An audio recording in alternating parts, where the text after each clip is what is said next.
Hello farmers, and welcome to yet another farming video. I'm not a professional taxonomist, but I often find myself interested in general ornamental horticulture and landscaping. Ornamental flower farming is one of the most lucrative farming business that pays well, especially when your business is next to those high-class estates in the big towns around Kenya.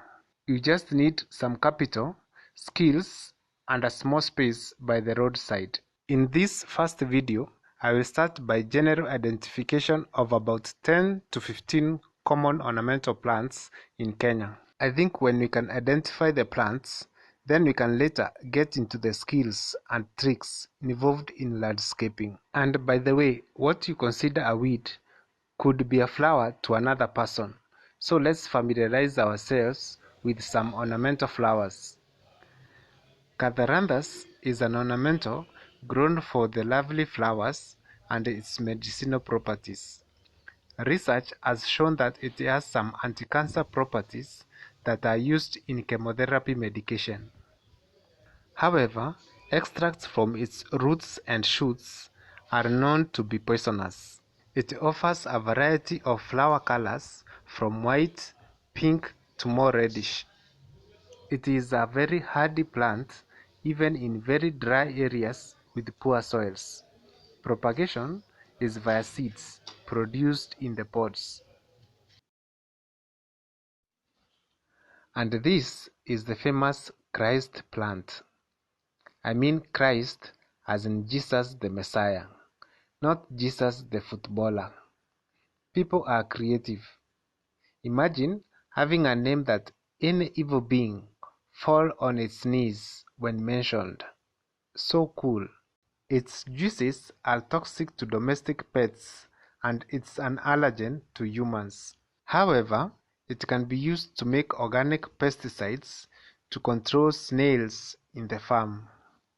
It's propagated from cuttings and will grow best under direct sun.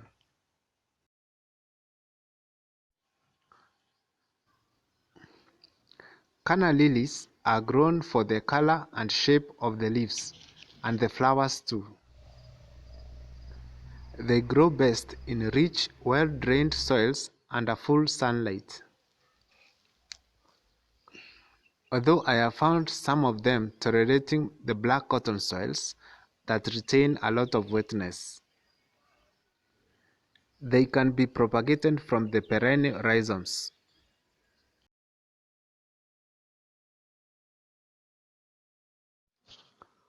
Coleus leaves provides a variety of colors in your flower garden.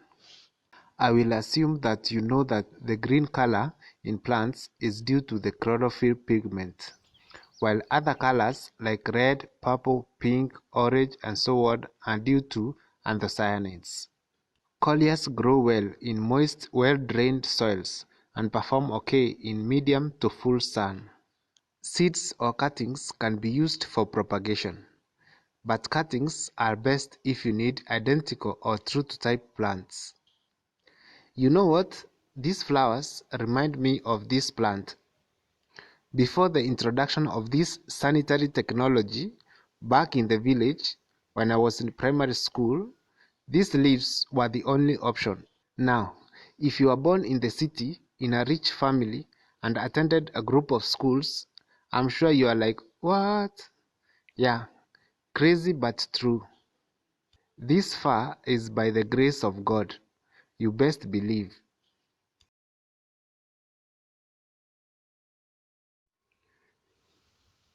Tea plant is a popular ornamental plant that provide beautiful green or purple-like foliage. You can directly plant them in your garden or even use them in pot flowers. I have realized that when they are exposed to strong sunlight, the shiny color tends to fade away. So you should place them under medium sunlight. Crotons are mainly grown for their wide variety of eye-catching leaf colors and patterns.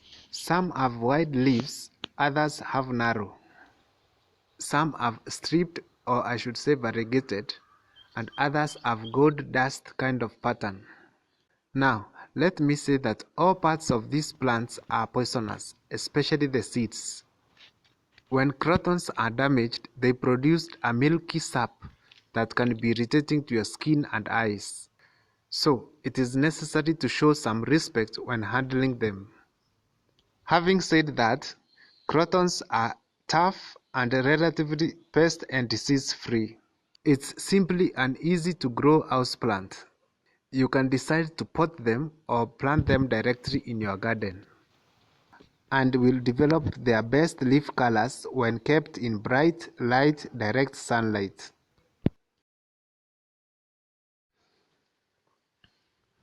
Poisentia is a shrub that can grow up to like 3 meters tall, but it can be pruned to get a lovely garden flower.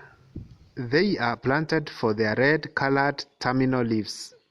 Please don't confuse the red leaves for flower petals as I have done in the past. They produce a milky sap like most euphorbias, which can be a skin allergen. The most common method of propagation is by rooting the cuttings.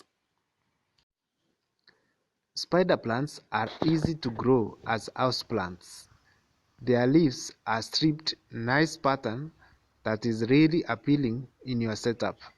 They grow best in medium to full sunlight conditions. Propagation is done by potting the plantlets at the terminus. Spider plants are not toxic to humans or pets. In fact, some guys consider it edible. It's a great choice when growing in hanging baskets.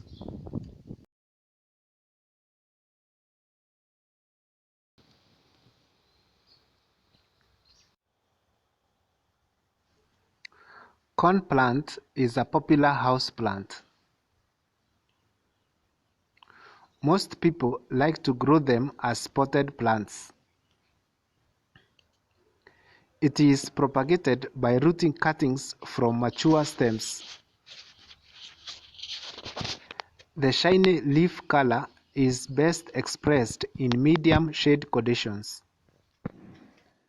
I know of the striped one and the pure green leaf type. Snake plants will grow well outside in the garden and can be potted to fit indoor spaces like offices. If you are just a beginner who wants a stress-free flower, try this one. The plant is quite hardy and disease-free.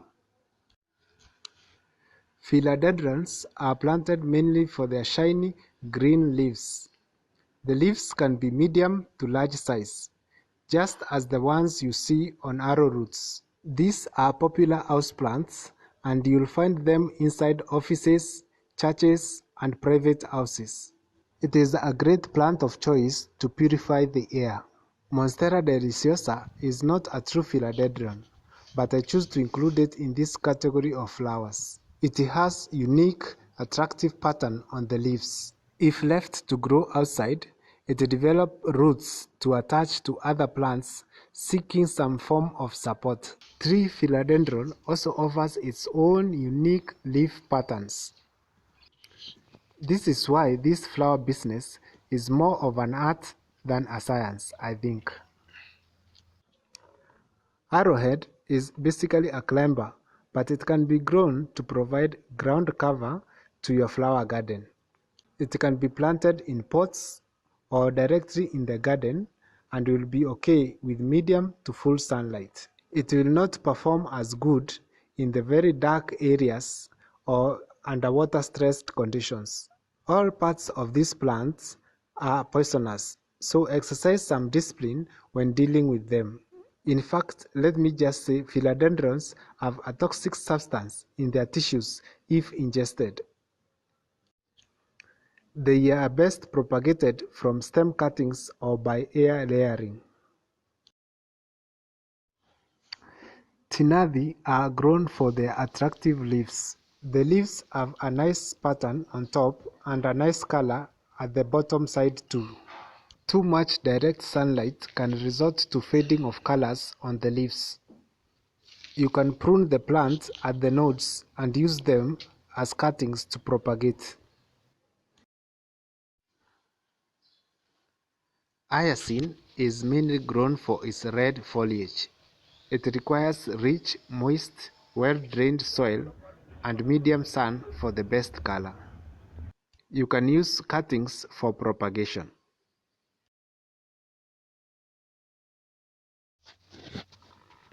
Marigold is known as a weed in many Kenyan farms. By the way, it can be used to make organic pesticides, and I'll make a video on the same someday soon, God willing. Commercial breeders have come up with varieties that produce very nice large flowers that can be incorporated in your flower garden. Marigold is sometimes planted around cultivated crops to repel pests in organic farming too. For me, I have this habit of harvesting the stems and displaying them in a vase, just like roses. Don't you see that they look nice? Finally, let me talk about the role of grass in landscaping. You may be aware of the African foxtail grass that is commercially grown as livestock fodder. Well, there are other types grown for their ornamental purposes, as you may have spotted them in the major highways like Vinca Road. They can withstand the harsh conditions in these highways and at the same time control soil erosion. There is also a specific type of grass that has pinkish red leaves that makes it stand out in your garden.